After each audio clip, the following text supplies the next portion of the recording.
नाम है मंटू यादव। जी, आप इस चुनाव में कुछ कहना चाहते हैं? इस चुनाव में यही कहना चाहते हैं कि पाटलिपुत्रा लोकसभा से 10 साल रामकृपाल जीत के गया, आज तक कोई नहीं किया। पहले भी वो जीत के जाता ही था, आरजेडी में था, लोकसभा गया, राज्यसभा गया, एमएलसी गया, लालू जी के देन पर गया और आरजेडी से ही गया। और आज सब यादव के गाड़ी बकता है, काम कराने जाता है एतवारपुर के यादव तो बोलता है कि हमको कोई यादव वोट दिया है, भागो भागो एतवारपुर के यादव कोई हमको वोट नहीं दिया है। रामकृपाल यही बोलता है। रामकृपाल स्वीट पॉइजन है। रामकृपाल बहुत अंदर से घटिया आदमी है, घटिया आदमी। सारा पाटलिपुत्रा के फंड बेच के खा गया है। आई बोलता है मारपीट कार्यकर्ता के साथ। एक तो खुद अमित शाह के बॉडीगार्ड मार के भगा दिया था, इसको सटे दिया था। अमित शाह के बॉडीगार्ड इसको मार के भगा दिया था।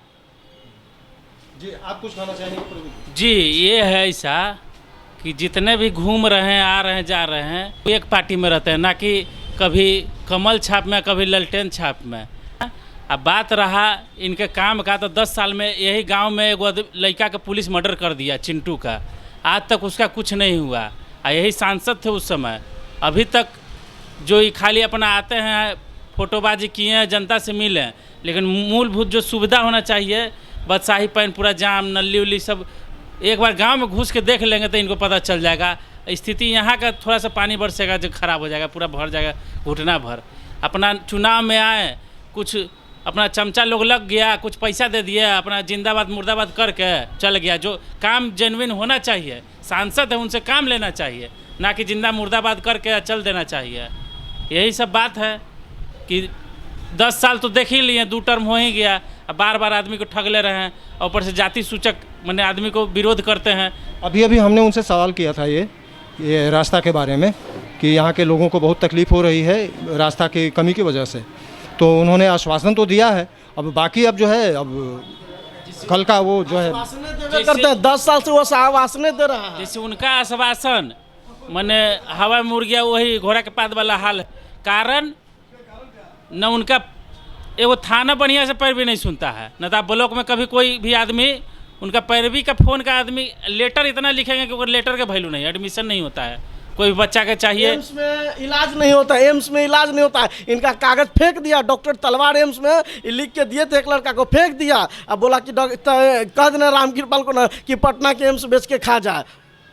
रामकृपाल स्वीट पॉइजन है, इस सब काम अपना हिसाबे से करता है एकदम। मेन बेसिक जो मुद्दा होना चाहिए, अग्निवीर योजना है, युवा को नौकरी नहीं लगेगा, 4 साल वाला नौकरी लगेगा, ये सब मेन मुद्दा है। इस सब पर विरोध किए हैं। यादव समाज के बाल बच्चा, चाहे अति पिछड़ा जितना भी दलित समाज के बाल बच्चा, कोई भी पढ़े लिखे नौकरी का मुद्दा है ही नहीं है इस सरकार में। सीधा न ये विरोध किए, न कभी संसद में बोले। उसके पत्नी मतलब विधवा हो गई। ये वाला मुद्दा तो जैसे कि बहुत लोगों ने कहा है, बिहार के कोने कोने से मतलब कि ये आवाज़ कभी कभी आ जाती है, तो ये तो केवल आप ही का मुद्दा नहीं है, ये तो पूरे बिहार का समझ लीजिए कि है। आखिर युवा है तो ये मुद्दा रखेंगे ना। अग्निवीर जो ये है, ये कहीं से सही नहीं है। हम आपकी बात को केवल जो है दिखा सकते हैं। हम लोग अब कहिएगा कि पीएम हाउस तक पहुंचा दे, तो वो काम हम लोग नहीं कर सकते। सांसद करेगा ना, जो सांसद हो तो अपना बात रखेगा कि क्षेत्र में आदमी हमको क्या बोल रहा है। जो चिंटू कुमार 6 साल 7 साल हो गया है, मर्डर कर दिया था उसका दिवाली के समय, आज तक उसका मतलब पत्नी है, उनको कोई सरकार के द्वारा कुछ मिला नहीं मिला। गाँव के आदमी कोई बोला नहीं बोला, कुछ नहीं बोला। कोई आया, स्वागत किया, चल दिया। फिर वो आएंगे, मुंह दिखाने नहीं आएंगे, खाली खाना पीना में आएंगे, अपना वही मैंने जो शादी ब्याह मरने उरने में इस सब में आएंगे, लेकिन जो काम का जेन्युइन बात होना चाहिए वो नहीं होगा। जी, इसके अलावा और कोई बात? और क्या बोले, बात तो बहुत है, कितना बने बोले, कुछ करवे नहीं किए हैं। रास्ता के बारे में बोल रहे थे कि हम लोग के गांव है, यहाँ से पुराना गांव है, अंग्रेज के ज़माने से हम लोग रह रहे हैं, आज तक हम लोग का रास्ता अंडरपास नहीं हुआ है। रामकृपाल जी भी खाली आते हैं, अब बोले हैं कि फिर करवा देंगे, तो फिर सत्ता में आवेंगे तो करवाएंगे। अभी तो होगा नहीं, मगर खाली यही आश्वासन देते हैं कि होगा, और देखिए अब कि वो करते हैं कि नहीं करते हैं।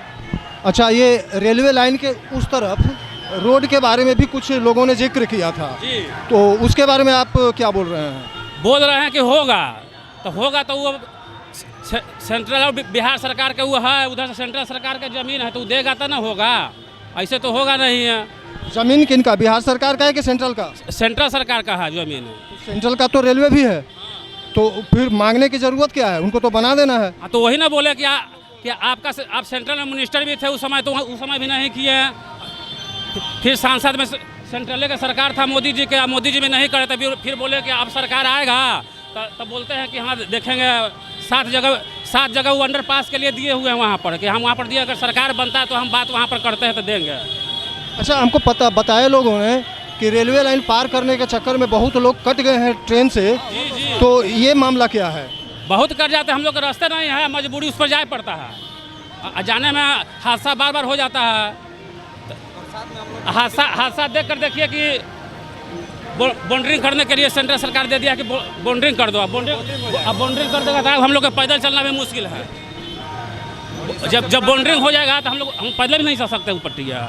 यही तो है, सांसद महोदय से हम लोग बोले हैं कि हम लोग के दुख दूर कीजिए। अच्छा, तो लेकिन अगर रास्ता बन जाए और रास्ता बनने के बाद में अगर बाउंड्री भी हो जाए तो फिर क्या परेशानी है?